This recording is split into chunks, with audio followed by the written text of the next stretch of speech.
Kemudian yang kedua, agar kita merasa ujian yang kita hadapi lebih ringan, justru semakin orang beriman, tinggi imannya, semakin berat ujiannya. Semakin tinggi imannya, semakin berat ujiannya. Kata Nabi SAW waktu ditanya, "Man asyaddun nasi bala'an ya Rasulullah?" Siapa orang yang paling berat ujiannya? Nabi SAW mengatakan, "Al-anbiya", para nabi. Tsumma salihun, kemudian orang saleh. Tsumma al-amsal fal amsal, kemudian selanjutnya dan selanjutnya. Yubtala rajulu ala qadri imanihi, seorang diuji berdasarkan kadar keimanannya. In kana fi imanihi salabatun zida fi bala'i, kalau diuji ternyata imannya masih kuat, Allah tambah ujiannya. Wa in kana fi imanihi riqatun khufifa anhu, kalau ternyata diuji dia enggak kuat, maka ujiannya dikurangi. Dari sini dia tahu bahwasanya Allah tatkala beri ujian, Allah sudah tahu kadarnya bahwasanya si fulan ini kuat. Makanya Allah berikan ujian sesuai dengan kadar keimanan seseorang. Ya, dia mampu, kalau dia bersabar dia mampu menghadapi ujian ini. Kita husnudzan kepada Allah bahwasanya Allah tatkala memberi kita ujian, sebenarnya kita mampu, tinggal kita bagaimana menguatkan iman kita. Karena Allah memberi kadar ujian sesuai dengan kemampuan iman seseorang. Dan semakin tinggi iman seorang, semakin berat ujiannya. Makanya orang paling berat ujiannya Nabi sallallahu alaihi wasallam, ya. Kalau kita renungkan bagaimana ujian Nabi sallallahu alaihi wasallam, semua sisi kehidupan Nabi diuji, ya, semuanya. Dari sisi ekonomi, dari sisi fisik, dari sisi mental. Kita coba bayangkan, Nabi sallallahu alaihi wasallam lahir dalam kondisi yatim. Sudah diuji. Kemudian tatkala umur 6 tahun, ibunya meninggal di kota namanya Abwa antara Mekah dan Madinah. Kalau meninggal di Mekah, banyak keluarganya di Mekah. Kalau meninggal di Madinah, banyak keluarganya di Madinah. Tapi ternyata ibunya meninggal di tengah-tengah di antara keduanya. Yang Nabi tatkala usia 6 tahun melihat ibunya sakit sampai meninggal di suatu tempat yang tidak ada keluarga ayahnya dan juga tidak ada keluarga ibunya. Meninggal di kota yang jauh, dan itu adalah ujian tersendiri bagi Nabi sallallahu alaihi wasallam. Kemudian dirawat oleh kakeknya, kemudian dirawat oleh pamannya. Umur 8 tahun Nabi sallallahu alaihi wasallam sudah menggembalakan kambing untuk mendapatkan upah untuk bisa membantu kehidupan pamannya yang penuh dengan kekurangan, ya. Kemudian setelah itu, ya, beliau pun dewasa, kemudian berdagang, akhirnya menikah dengan seorang wanita yang sangat membahagiakan dia, dialah Khadijah radhiyallahu taala anha. Yang Nabi hidup bersama Khadijah 25 tahun dan Khadijah tidak pernah mengangkat suaranya sama sekali kepada Nabi sallallahu alaihi wasallam. Bukan seminggu, 2 minggu, 25 tahun Khadijah tidak pernah mengangkat suaranya di hadapan Nabi sallallahu alaihi wasallam. Sebagian bapak ketawa-ketawa ya. Saya ulangi, Khadijah 25 tahun.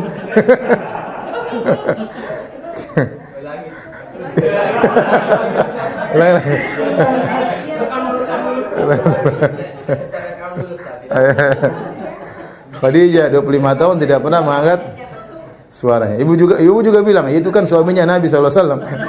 Kalau suaminya kayak antum-antum ada repot. Intinya saya gambarkan. Saya ulangi, Khadijah 25 tahun tidak pernah mengangkat suaranya kepada siapa? Nabi sallallahu alaihi wasallam, ya.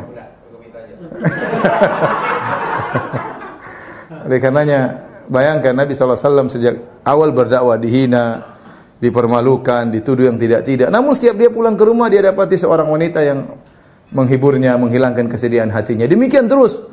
Semakin dia berdakwah, semakin memuncak intimidasi kaum musyrikin kepada Nabi sallallahu alaihi wasallam. Sampai sekitar 3 tahun sebelum Nabi berhijrah, di puncak-puncaknya dia dihina, diganggu, bahkan dilempar sampai diganggu secara fisik. Setiap dia pulang ketemu istrinya. Sampai satu hari dia pulang ternyata istrinya sudah tidak ada di rumah, sudah meninggal dunia. Itu hari yang sangat menyedihkan Nabi sallallahu alaihi wasallam. Kehilangan seorang yang sangat dia cintai, yaitu istrinya Khadijah radhiyallahu taala anha, yang Nabi membanggakan Khadijah di hadapan istri yang lain. Dia berkata, "Inni qad ruziktu hubbaha." Aku diberi anugerah oleh Allah bisa mencintai siapa? Khadijah. Artinya cintaku kepada Khadijah ini anugerah dari Allah Subhanahu wa taala. Ya, bayangkan Nabi sallallahu alaihi wasallam sejak awal waktu mau datang wahyu, Nabi sallallahu alaihi wasallam habiba ilaihil khala. Nabi dijadikan suka untuk berkhalwat. Dia ingin pergi meninggalkan rumah menuju ke gunung untuk menyendiri merenungkan keagungan Allah Subhanahu wa taala. Sebelum pergi Rasulullah sallallahu alaihi wasallam minta disediakan bekal untuk beberapa malam. Kalau bekalnya habis, Nabi turun lagi dari Gua Hira, minta lagi bekal. Kemudian Nabi naik lagi di Gua Hira mencari sesuatu. Kalau habis bekalnya, turun lagi kepada Khadijah minta bekal. Dan semua itu Khadijah tidak pernah marah-marah, tidak pernah ngomel-ngomel, tidak pernah mengatakan, "Mas, ngapain di gunung Mas? Sudah sini aja Mas." Nah, pernah. "Mas, ini makanan habis baru turun, pergi lagi." Enggak. Khadijah tidak pernah ngomel sama sekali. Ya, bahkan waktu Rasulullah SAW didatangi malaikat Jibril kemudian ketakutan, Nabi pulang bertemu dengan Khadijah yang berkata, "Zammiluni, zammiluni, wahai Khadijah, selimuti aku, selimuti aku." Khadijah langsung nurut, mengambil selimut, selimuti Nabi SAW. Tidak berkata, "Tunggu dulu Mas, ada apa yang terjadi? Cerita dulu Mas, jangan dulu bilang, ada apa? Cerita dulu. Saya kan sudah bilang, ngapain ke sana kan? Makanya dengar kata mama, jangan." Panjang ceritanya. Intinya, kita bayangkan, seorang Rasul SAW memiliki wanita seperti ini, istri yang sangat luar biasa, tiba-tiba meninggal di saat-saat dia sedang diintimidasi oleh kaum musyrikin.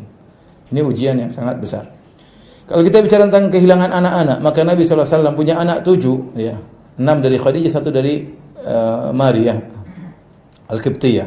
Semuanya anak-anaknya meninggal di zaman kehidupan Nabi kecuali Fatimah. Fatimah meninggal 6 bulan setelah wafatnya Nabi SAW. Tapi semua anaknya meninggal. Bayangkan seorang ayah, anaknya meninggal satu demi satu. Termasuk di antaranya Ibrahim, anak laki-laki yang sangat disayang oleh Nabi SAW, meninggal di pangkuan Nabi tatkala usianya kurang dari 2 tahun. Menggeliat akhirnya meninggal di pangkuan Rasulullah SAW sampai Rasulullah SAW meninggal, menangis. Kata Rasulullah SAW, "Innal aina la tadma wa innal qalba la yahzan." Sungguh mata ini mengalirkan air mata, sungguh hati ini sangat bersedih. "Wala naqulu illa bima yurdi rabbana." Namun kami tidak mengucapkan kata-kata kecuali yang mendatangkan keridhaan Rabb kami. "Wa inna bi firaqika ya Ibrahim la mahzunun." Sungguh kami sangat bersedih dengan kepergianmu wahai putraku Ibrahim. Oleh karena Nabi SAW pernah menasihati seorang wanita yang anaknya meninggal dunia, dia nangis-nangis di kuburan. Kata Nabi, "Hadhihi isbiri wattaqillah." Wahai fulana, sabarlah, bertakwa kepada Allah. Kemudian dia berkata, "Ilaika anni, pergi engkau, innaka lam tusab bi musibati." Kau tidak merasakan musibahku. Dia tidak tahu Nabi bukan cuma satu kehilangan anak, 6 anaknya hilang. Rasulullah SAW. Kemudian Rasulullah SAW diusir dari negerinya, dari yang musuhi siapa? Keluarganya. Quraisy itu kan kabilahnya, istilahnya Bugis, misalnya kalau Bugis jadi dimusuhi oleh orang Bugis ya. Dimusuhi oleh kaumnya sendiri, kaum Quraisy. Kemudian diusir dari pamannya sendiri Abu Lahab. Mengejar Nabi kemana-mana datang dilempari oleh batu oleh pamannya sendiri, omnya Abu Lahab. Kemudian Nabi SAW ya diusir pergi ke Taif, dilempar dengan batu sampai kakinya berdarah. Waktu perang Uhud sampai wajahnya berdarah, berlumuran darah. Kemudian tahun 7 Hijriah dikasih racun oleh seorang wanita Yahudiyah. Sampai Rasulullah SAW merasakan sakit, bergantian merasakan bekas racunnya. 4 tahun kemudian Rasulullah SAW meninggal dunia. Bahkan sebelum meninggal dunia, Rasulullah SAW merasakan sakaratul maut. Kata Nabi SAW, "La ilaha illallah, inna lil mauti la sakarat." Sungguh dalam kematian itu ada kepedihan, ada kepayahan, ada kesulitan. Kemudian Nabi SAW meninggal dengan tenang, dengan mengatakan ma'rafiqil a'la. Maksud saya, Nabi SAW diuji, dikatakan orang gila, dikatakan dukun, dikatakan penyihir, dikatakan putus silaturahmi, dikatakan orang sintik. Semua gelar paling jelek tatkala itu diberikan kepada Rasulullah SAW. Kalau orang mau datang kota Mekah, ditakut-takuti, awas di sana. Di sana ada penyihir namanya Muhammad. Semua orang takut ketemu dengan siapa? Rasulullah SAW. Kita tidak pernah digitukan. Ya. Saya tidak pernah dibilang orang gila, tidak pernah. Ya. Saya enggak pernah dibilang dukun, tidak pernah. Ya. Paling dibilang Wahabi aja. Tapi maksudnya, lihat Rasulullah SAW, semua kata-kata diberikan kepada Nabi SAW. Tapi Rasulullah SAW, Masya Allah ya, dengan penuh kesabaran ya. Cuma memang satu yang tidak diuji oleh Nabi SAW, dia tidak dibikin cacat oleh Allah Subhanahu Wa Taala. Karena kalau Nabi SAW cacat, orang tidak akan terima dakwahnya. Masa seorang Nabi utusan Allah apa? Cacat. Tapi dari sisi yang lain, ekonomi susah, kehidupan sulit, ya semuanya dialami oleh Rasulullah SAW. Baik. Jadi dengan kita tahu bahwasanya semakin tinggi iman seorang, ujian semakin berat. Maka kita bersabar. Kalau kita dikasih ujian, barangkali iman kita lagi naik, barangkali ada Allah kehendaki kebaikan bagi kita. Oleh karenanya Imam Syafi'i pernah berkata dalam syairnya, "Mihanuz zamani katsiratun la tanqadi wa sururuhu ya'tika kal a'yadi." Kata Imam Syafi'i, sungguhnya ujian zaman itu datang silih berganti tiada henti-hentinya, ya. Dan kesenangan datang sesekali kepada engkau. Ini menunjukkan Imam Syafi'i diuji dengan banyak ujian oleh Allah Subhanahu wa